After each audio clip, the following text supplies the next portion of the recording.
Welcome to episode 24 of America in Crisis, Breaking the Cycle of Addiction. My name is David Hunt and I am your host. Please set your DVRs to record. This show could save your child's life. Today's guest is Detective Edward Fumicello. Ed has been the Woburn High School Resource Officer since 2007. This position, along with his duties as Woburn Police Officer and Detective, keep him very involved in all phases of police work. Ed holds a master's degree in criminal justice from Western New England College of Law, along with Homeland Security and law enforcement.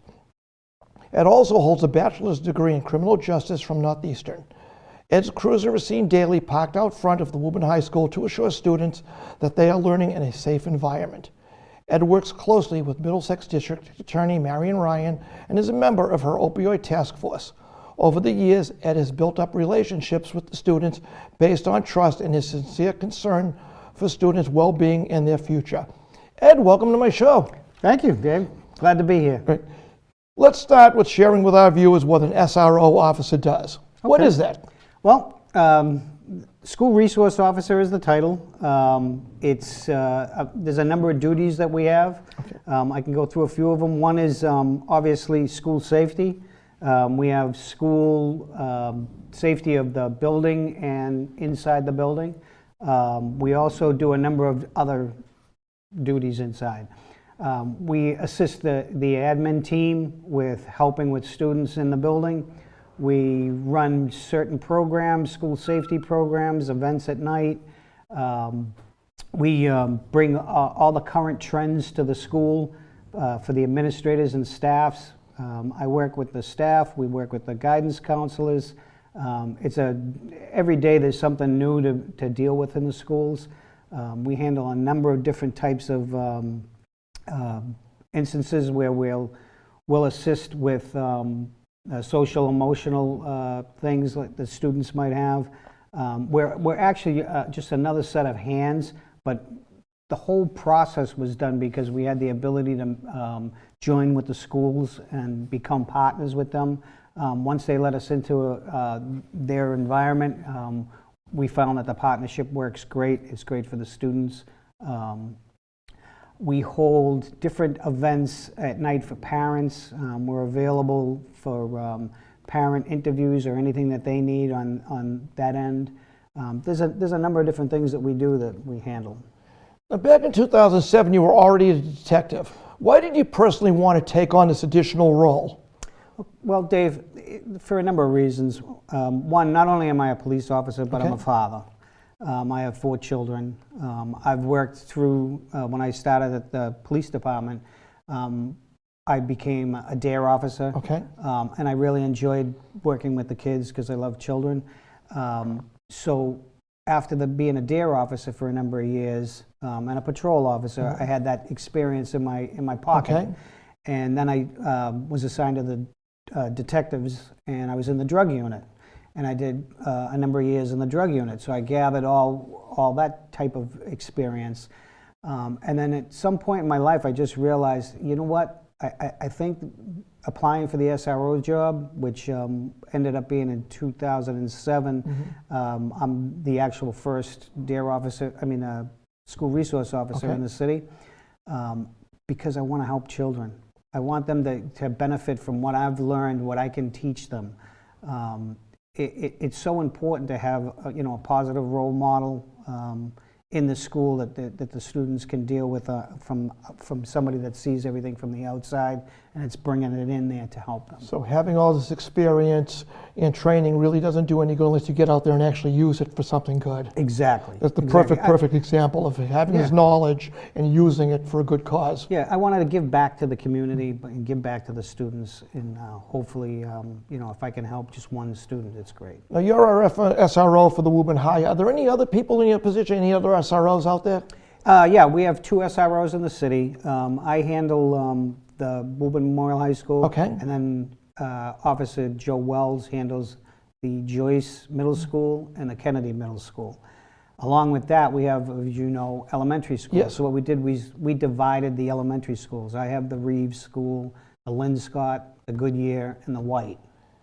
And then Joe has the rest. He has the Alta Vesta, the Shamrock, the Herald.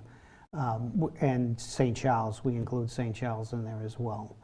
I also have the Voc, because we have kids in the city of Woburn that attend the Voc. So every month I'll go over to the Voc to, see if our kids need any assistance there. Now, you mentioned junior high. Can you briefly, for a couple of seconds, tell us what is the role in junior high? What do you do there? It seems awfully young. Yeah, well, Joe handles it, has to handle it a little different because his kids are younger than mine. I mean, I have the high school kids. It's hard to change the old dogs. So he's getting in there early with drug classes and doing what he can to show that, build that positive relationship with the students. So when they come up to the high school, they've already had a little, they've already had that. They see that there's a police officer in the school. They're not uncomfortable. Like, why is there a police officer here? He has an office in there that he deals, and he does pretty similar tasks that I do here at the high school, helping the guidance department and things like that. Now, you mentioned also some of the elementary schools. Are kids actually starting that young, or are you trying to nip this in the bud? Well, Dave, I found the age is dropping. Wow. And I attribute it to a lot of things that are going on, the social media, all these apps and different things that kids can go on. I mean, you go now and you'll have 5th grade students that have cell phones, 4th grade students that have cell phones and iPads. So yeah, I guess it's good to get into those schools and get into those kids early, and just have that relationship. Is it about 8, 10 years old, roughly? Yeah, I'd say somewhere third around is 8. yeah, 10. around 10 years old. Wow. Yeah.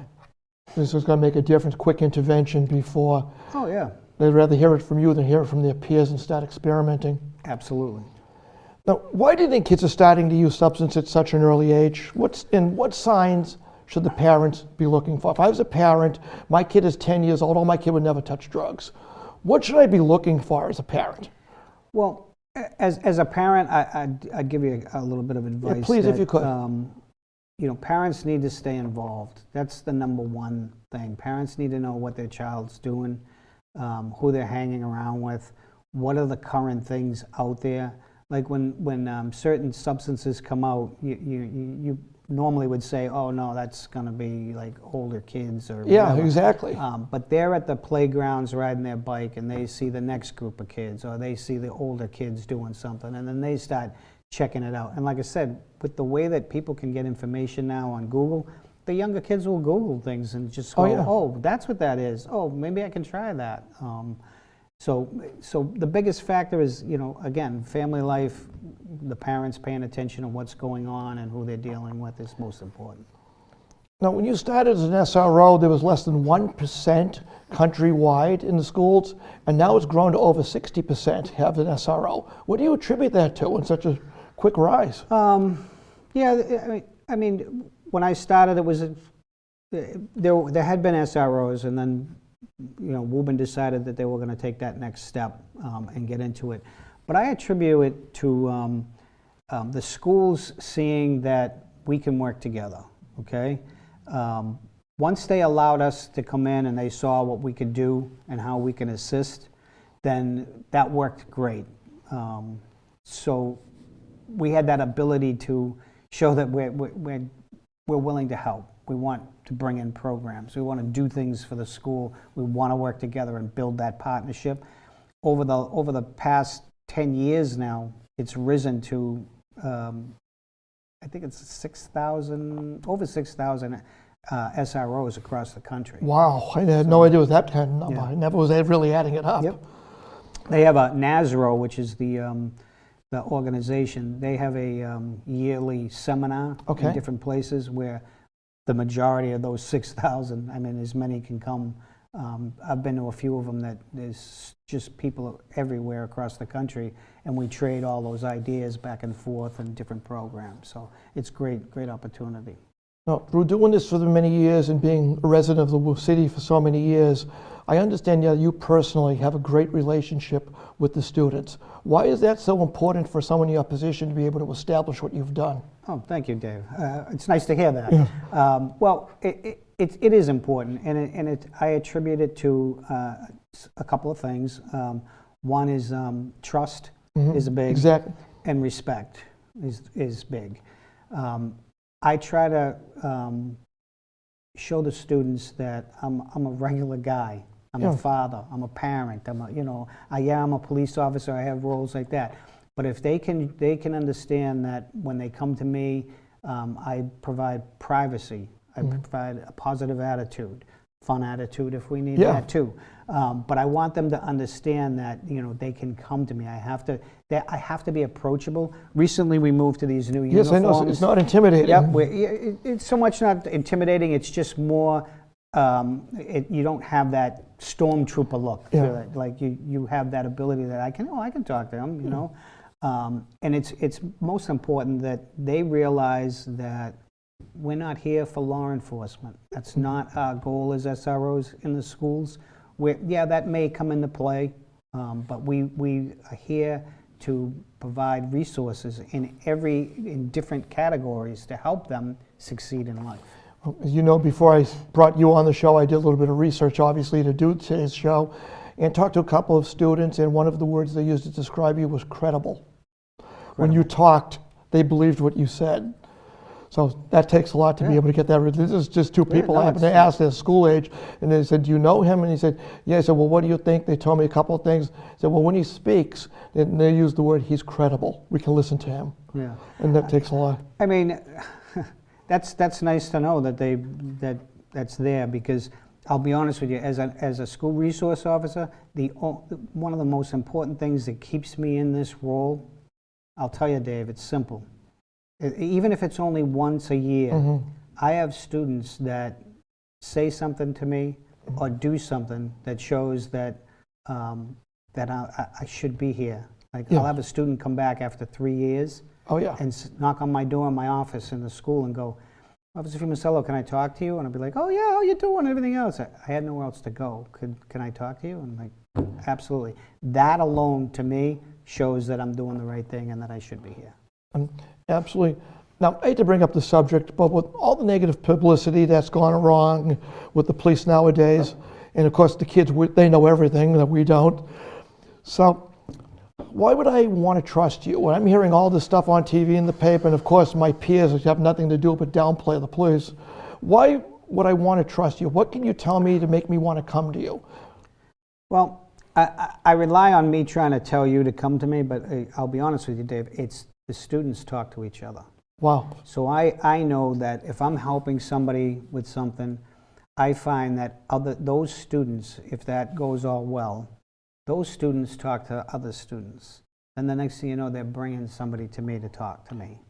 So it's kind of like, again, coming back to building that relationship that other person may say, I don't know what to do about this, and now I have a student that I've helped, or somebody says, go to Officer Fumicello, he'll help you. Oh, I don't want to tell him that. I'm telling you, he's not that type of guy.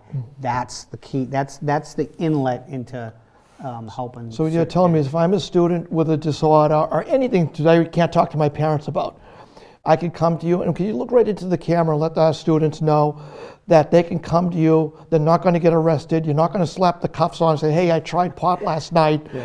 I can come to you and the cuffs aren't going to come out. I mean, the students have to realize that, again, our goal as a school resource officer is not to get you involved in the police system. We're not trying to get you tricked into you telling me something so that I can arrest you. Since 2007, I can honestly say that probably 5 or 6 times have I ever had to really use like a police action. Other than that, over all this expanded time, we're here as a blocker. That's what I guess that's the best way to explain it, is school resource officers are the first block for you before you get to the law enforcement system. We try to stop it there, fix the problem, help you or assist you if that's what need be, get you resources if that's what you need, but we're not here for that purpose to have you give us your secrets or whatever. We're here to help you. We want you to thrive. We want you to get your diploma and go on and live a happy, healthy life. Now, when I come to you for help, what programs are you able to suggest? I mean, obviously you have various that you could show me. Can you give us a couple of viewers, a couple of ideas, what programs are out there that you would recommend if I come to you and say, Officer, I have a problem, I don't know who to turn to, I can't quit on my own. Where would you send me? What's out there that you would be able to help me with? There's a number of, when we get to that point with a student, We have, there's a number of programs that we deal with through the guidance department. Okay. And our school adjustment counselor. So we'll get together and say, hey, this is what they might need or whatever, and we have a list of different places that, substance abuse places or alcohol abuse places. We have the ability to help with teen dating violence, Okay. different things like that. Anything that the student's experiencing that they feel like they have nowhere to go or don't know where to go. There's we made up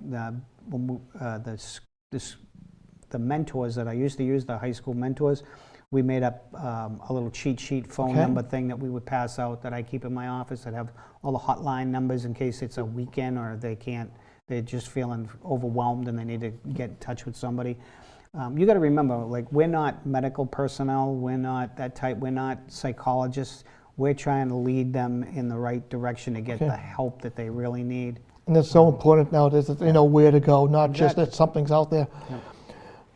Now, do you think that you being available and being trusted has made such a difference? I know last year Massachusetts lost over 2,000 people to opioid overdoses and just drug overdoses in general. How's your role impacted this? Dave, I really don't have an answer for, whether my role has impacted. And I know I've helped people enough that have been in those types of situations. The opioid epidemic has been around. It's going to continue.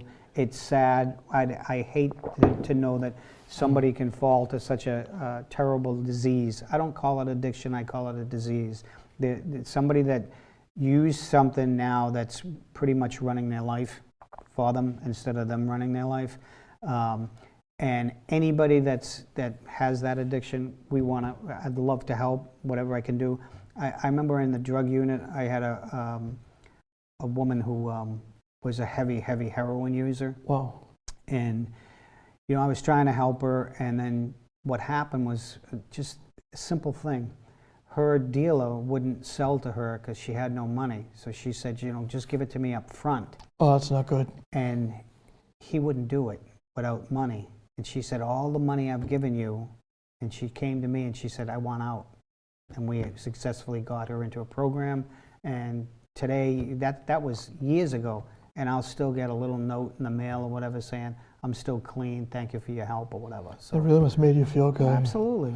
Well, speaking of trust and feeling good, I understand a couple years ago that you had a student that was so impressed by your work that they called you out to hand her high school diploma. Yes. What can you tell us about that? Yeah. That was a very proud day. That was back a number of years ago when we actually had school resource officer mentors. We had a program. They helped us with another program. And this one student, female, she did a number of things with me. Spoke to the 5th grade kids. She helped me in our mock crash that we do. Okay. There was a number of things all through the year, and she wanted to be a police officer. So we worked very good together. And then all of a sudden she just came to me and she said, I spoke to my parents, and on graduation day I was wondering if you would hand me my diploma. And I was like, ooh, are you sure you really want to? She goes, I would be honored if you handed me my diploma. And I was like, well, I would be honored, I guess, if I could give that diploma to you. And yeah, on graduation day I walked up on the stage and handed her her diploma. It must have been a proud moment in your life also. Yeah, absolutely. Now, I understand there's several programs out there. One of them is the RAD program. What can you tell our viewers about that? Yep, RAD is a fantastic program. I'm a certified RAD instructor, and every year we try to hold at least 1 or 2 classes. RAD simply stands for Rape, Aggression, Defense. Okay. It's a self-defense program for females. We do it with some of the city people. I've done them with the staff, but we teach you, and now RAD is not martial arts. Okay. Okay. It's moves and different techniques that we teach for females to protect themselves in the event that they were being possibly raped or even assaulted. And we try to do the senior girls as many as we can when possible, because we know they're going off to college, they're living in dorms, they're all alone. We teach them about safety, about running or jogging with 2 headphones in, different things about date rape, drugs. Oh, yeah. Then we teach them actual moves that RAD has certified, and then the last day they actually fight us, and I call it a chance to beat up a cop. But we get in these big suits, and, and they actually fight us so that we can see that they've learned these techniques. They're simple. They're techniques that will come back in their mind, whether it be to stamp on a foot or where to strike somebody in the face to get away. And we teach them that's the most important thing, is that you get away. We're not teaching you to stand there and try and fight a 200-pound, 250-pound man that's trying to get you. We're teaching you techniques so that you can find a way to escape. I was literally just talking to someone Sunday night about that up at a college up in Boston, that they have the program, they put the suits on, but the things that they teach them are so valuable for this. Absolutely. Especially now, I get people nowadays, not my generation is, that do this Twitter stuff and Tinder and all that stuff, swipe right. They're meeting people they don't even know. They don't even know. For the purpose of, what the purpose is. Yep. And sometimes they change their mind, and in the guy's mind, no doesn't mean no. And it's scary out there that these are just young college girls that have no self-defense training, don't have a clue what to do. Yeah, we teach them about watching if they go to a party, a college party, watch if you... You have to be able to go to cover the drink type thing at the bar. Watch your drink. They've come out with products where you can put something in your drink now, a straw that'll tell you if there's something in there that's not supposed to be in there. It's come a long way, but the self-defense portion, and I have 2 daughters, both of them went through the program.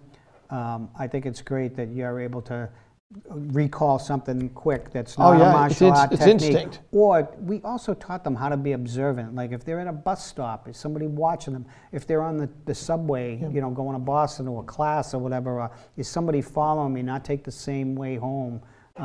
Different things like that. And the good old don't wear your name badge when you're out there up at the snack truck that says where you work and who your name is. Take it, put it in your pocket, put it in your pocketbook.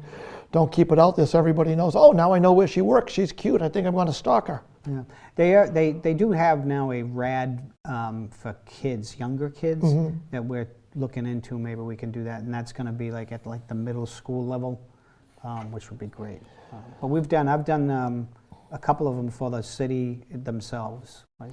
Now, since obviously the show is not just about drugs, but keeping people safe, I understand that you're an ALICE instructor. Could you tell us what ALICE is, how it affects the school, and basically briefly what it does and how does it help us? Yeah, very important, Dave. ALICE is it's an acronym for Alert, Lockdown, Inform, Counter, and Escape. Okay, ALICE is designed for school shootings. It's another level where, like, we know that the city has an all hazardous approach. Yes. And there's different things that we do. The old lockdown is still in effect. I mean, that's used for different things. And lockdown simply when we tell people to go in their room, shut their lights, sit down, be quiet, lock their doors because there's something going on. ALICE was brought into the program because it's the next level. After all these terrible school shootings that we've seen, it's horrifying. This new program come out and said, look, we have to give some thinking back to the teachers or the students as well. And ALICE is designed for that. It's like a next step for your lockdown.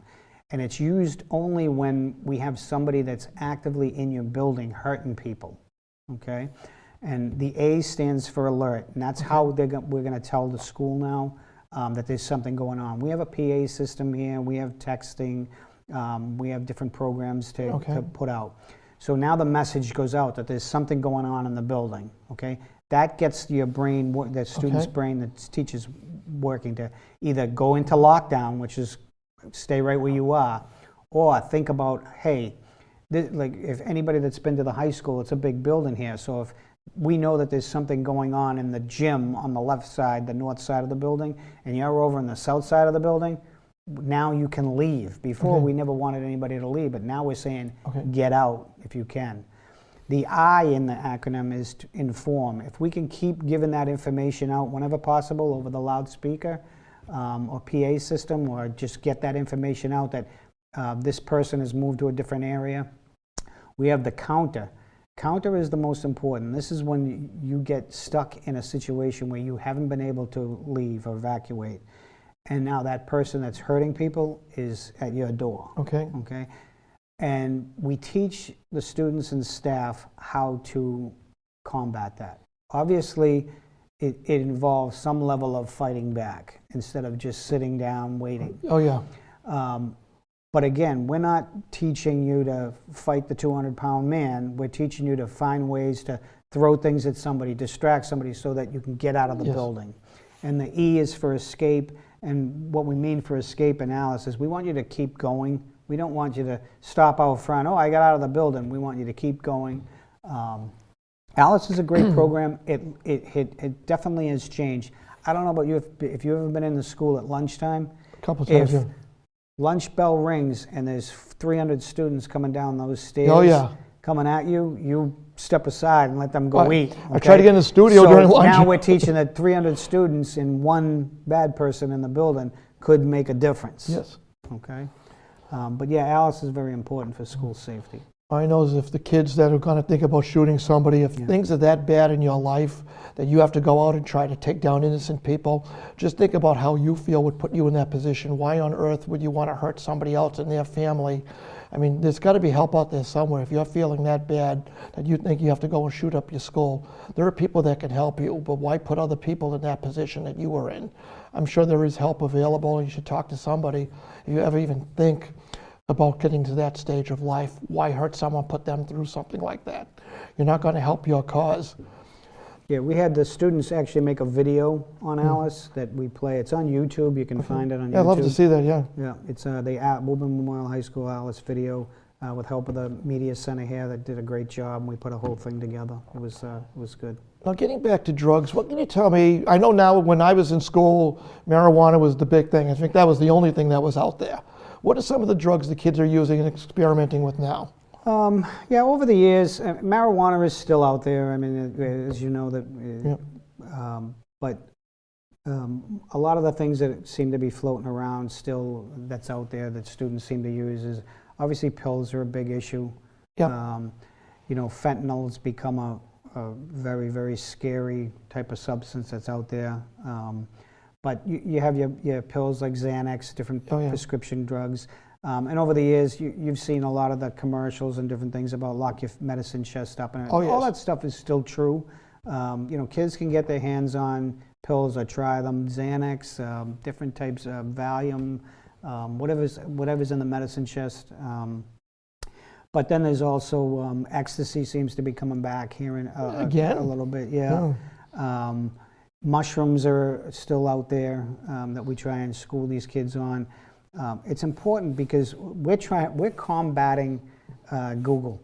Yeah, of course. I'll tell you, a lot of times now when you try to find out information, instead of coming and asking somebody who can help you with it, they go to Google and it says, oh, it's not that bad. Or they watch YouTube videos of people using marijuana and they're like, oh, I can do this. This is safe or whatever. But there's a few things out there still. Oh, yeah, the Benadryl challenge. I did the PSA on that. I couldn't even believe that when I heard about cough that. medicine, like they're all there, and that's why it's so important for, at least for us to have classes or different things. The DARE program was the big one back then. You know, to tell them the dangers of these types of substances and the things that are out there. Now, several episodes ago, we had the American Lung Association come in and talk about vaping in the schools, but we heard it from their standpoint as an organization that's tackling it. In fact, we may be inviting them back again since it's been over a year since they've been on with the updates on what vaping we found out since then. At the beginning, vaping, it's water vapor, wasn't too bad. Now it's oils and other things that are very, very deadly. I think there's 6,000 chemicals in the average vape. So we heard it from the professionals. Now, I'd like to hear from you, Ed. You're the boots on the ground. You're in the school. What do you see is happening with the vaping in schools where you're the man on the ground that's actually seeing this? Yeah, vaping really took off. I'll tell you, it sprang on us faster than some of the other things that we've seen, but vaping is an issue. You know, over the years, it took so long to get children to understand the dangers of tobacco. Oh, yes. We banned commercials. We put the warnings on them and everything. And we've been doing, you saw in surveys and different things that tobacco use was coming down. The price went up. Yep. I don't even know, it's like $15 a pack now or something. Some crazy number. Yeah, Still, like, so still doesn't help. Right, it still doesn't help, but we started to see decreases in Yes. tobacco use. Vaping showed up on scene now, and it took off. And I just find it so discouraging, because now kids that would never have touched Yes. a tobacco cigarette tried vaping because it was so popular. Mm-hmm. And then they made it towards the flavoring. Yes. Watermelon. I mean, I love watermelon. It's just different things like that tempted our youth right back into using a tobacco product, that when they stop, the dangers in there alone, some of the chemicals that are in there, I know. nickel, tin, I mean, like things that are causing their lungs that they don't realize is happening to them, because they go, it's safe, the myth, don't worry, it's only vapor, I'm not inhaling the smoke.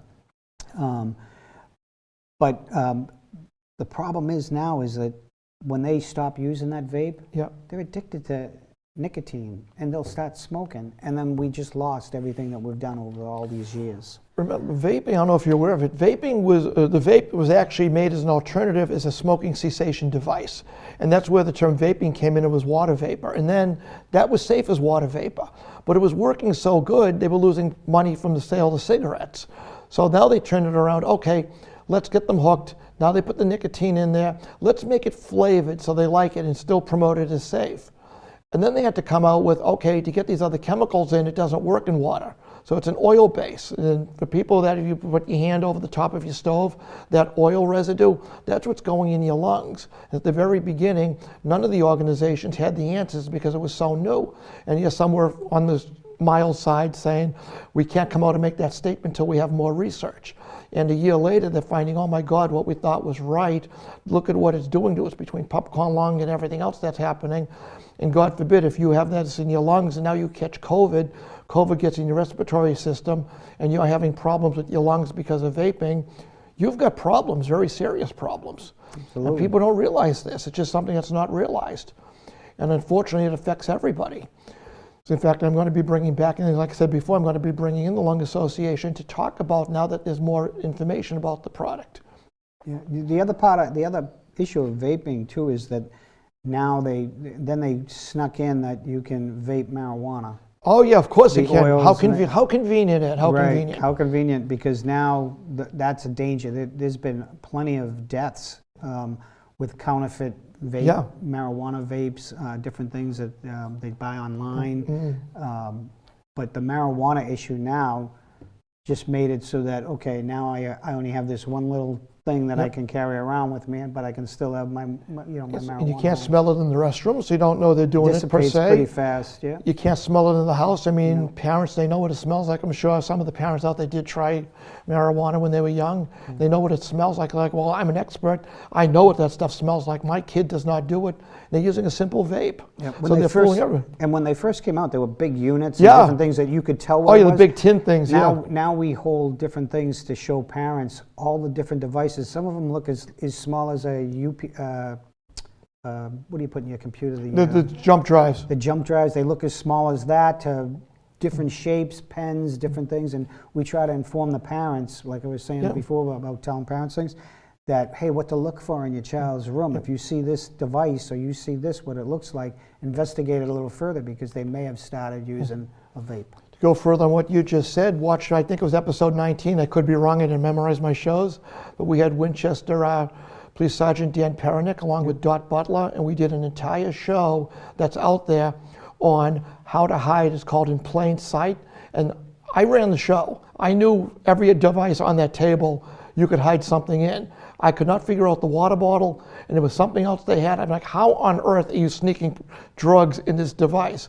They even had a power strip that works as a power strip, but you slide down this little thing, and there's a little compartment.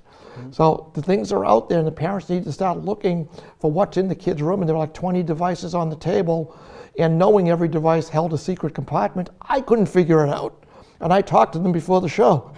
Yeah, we did it for Woburn. We had Danny and his whole group. We set up a whole bedroom over at the Joyce in the gymnasium, and had parents come for a parent night. and they walk through the bedroom and see what they could find. And it's amazing what you'll miss. So that is the one good thing on Google. Google up that episode in plain sight on America in Crisis, and you can also go on Woburn Public Media's website, and you can access it that way. Now, we talked about drugs, we talked about vaping. What about alcohol? The kids using more alcohol. Now in the days of COVID, and you're stressed, I'm stressed, we're all stressed 1,000 times more, and alcohol is out there and it's so much easier to get, have an older person buy it. Is alcohol coming back and is it being abused a little bit more now because of COVID? Well, it's hard to tell if it's because of COVID. Alcohol has always been a substance that we deal with, whether it be weekend parties or whatever, or some that may have brought alcohol into the school. But alcohol has always been there. It's going to stay there. As far as is it increased with COVID, Dave, it's hard to tell right now. The school just, I think last week or the week before last, just did their first national survey again, where the students talk about what they've been going through. Who uses tobacco, how many uses. Those numbers are not in yet. Because with the students not being in the school, we don't see or hear as much of what they're going through because we don't have that contact with them. Yeah. So if you ask me my opinion, I would say it's probably increased because they've had so much more time off than with COVID. So you're not having the relationship because they're not really with you. Exactly. I mean, I see what we get for like a weekend party or different things like that, but I can't honestly say that I know for a fact it's gone up or down. But yeah, alcohol has been a steady. No, the pandemic for over a year now. Have you been a bigger effect on students' health and their mentality? Oh, absolutely. Just from my end, just everything that they've gone through with the schools, I find that the social emotional part of it has gone up quite a bit because now the students don't have that interaction with each other all day in school or whatever. They were stuck in the house on lockdown, or they can't go out, or they can't have these groups where they can meet. And they can't just pop down and catch you in the hallway. Hey, can I talk to you for a second in your office? Exactly. So I find that some of the social emotional aspects have risen. I did quite a bit over the last year going out to assist students at their home for those types of things, because now they're, believe it or not, they're home with their parents and now they're banging heads. That type of thing, they're too much together. So yeah, absolutely. I think it's more emotional than it is. Now, when you and I were growing up, DARE was the big thing. I know we had Vinnie Pirro, who was a key factor in DARE on our show. Are SROs the wave of the future? Yeah, it's become. There's still a few places that have a DARE program, but let me tell you, the importance of DARE was always there, because DARE was the opposite. Right now, like we have the SROs in the high school and the middle school. We probably could use one to handle all the elementary schools, but DARE was different. DARE was in the elementary schools at the 5th grade level when they're starting to understand different things. And we would go in and do these programs and teach them the dangers of drugs and alcohol, teach them how not to bully, different things like that, teach them internet safety. And DARE then moved along into the next grades up that we're now in the middle school. So we had that ability to reach the kids early. That makes such a difference. It was so important. They got to see what a police officer was because we were teaching right in their class with them. Well, this is the segment part of our show that before we close, we're going to open up the mic to you and let you talk directly to our viewers. Do you have any final thoughts, any message you'd like to give our viewers? Yeah, sure. What I'd first like to say to parents, and I mentioned it earlier, the SROs are not in the school to disrupt or just do law enforcement. We're there for your help, your assistance. We're a resource, okay? I urge parents all the time to contact me. I give them my cell phone number, and I make myself available to them. Whether it's something going on in their home, they find something in their home, and they're nervous about calling the police, you can call the SRO. We'll come to your house. We'll assist you in any way. We do parent nights where we'll do new drug trends or different things for parents. like we said, showing you what vapes look like or whatever. We do bullying things. We do school safety events at night. When you see those types of things being put out, I urge you to come and attend and see what we have to say. It's always important for parents to be updated to all the current trends. For students, this is what I can say to you. If you're in the high school, and you're in the high school level, I am here for you to assist you in anything that you're going through, okay? I give you my cell phone number, and I tell you that I'm available Monday through Friday, 7 days a week. I don't care what time it is. I'll come out and help you at 2 o'clock in the morning if I'm the person that you think can help you and you call me. I also want you to know that I value your trust and your respect, and I understand about all the things that are going on in the world today, and I want you to just take a step back and think that not all police officers are bad. Please, we're here. There's millions of police officers that are here to help you. Just give us that try and come in and continue to use us to help you. Don't look at everything that's going on in the world and just make an assumption that police officers are bad. I want to thank Dave for having me come in here and just give you some background about SROs and things that are going on. And just please be aware that we're out here and we want to help you. Now, after sitting down with you, now I understand why that word credible was brought up by the students. Thank you. This explains it. Before we close, today is April 2021. This is a mask. It's not going to bite you. It's not going to try to sell you life insurance. It's not going to ground you. It's going to protect you. We've come so far with the pandemic, with COVID-19. We have the light at the end of the tunnel. As you know, the vaccines became available to everybody over the age of 16 a couple of days ago in Massachusetts. But this is not the time to let our guard down. I know New Hampshire just opened up, no mask required to walk around in public. That's their decision. You've got to make a decision on your own. People are asymptomatic, which means they don't have any signs or symptoms of having COVID. If you bump into one of these people, get too close to them, interact with them, there is a chance you can get the virus and bring it back to the rest of your family in Massachusetts. And some of us that have not had our vaccinations yet, that can have the virus and no symptoms, you can bring it up to New Hampshire and hurt other people also.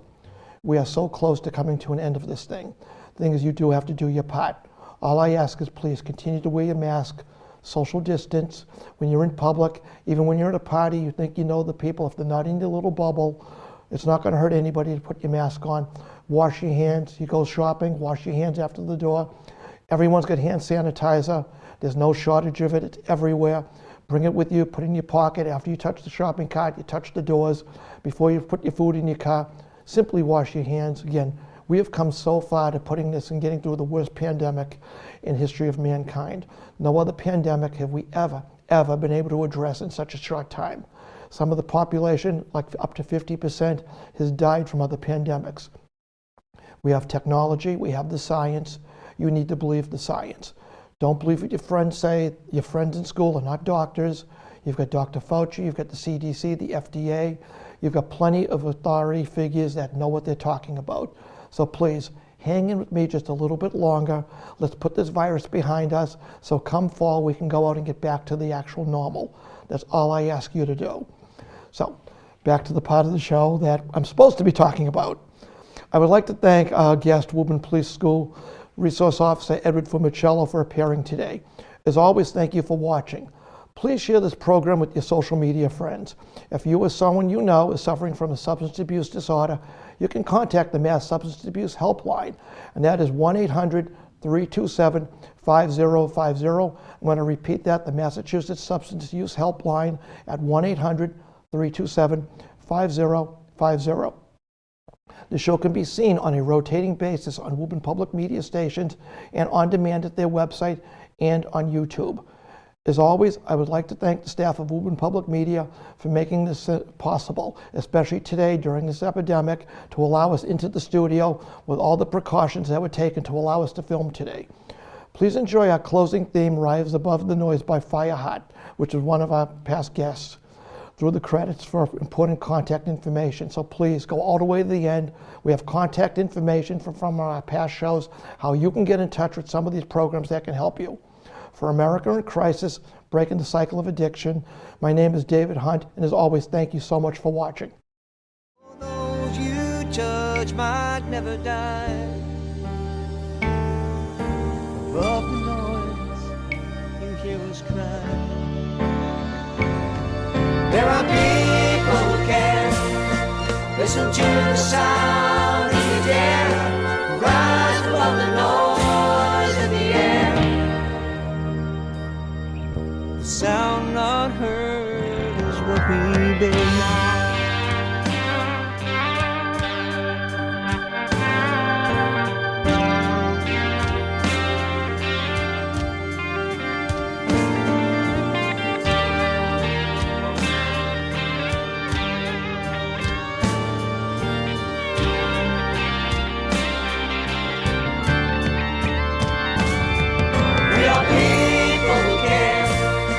Listen to the sound if you dare.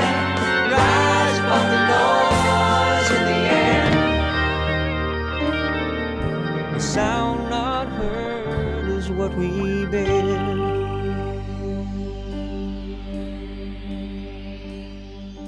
The whispers that I hear behind my back are those who never lost a child.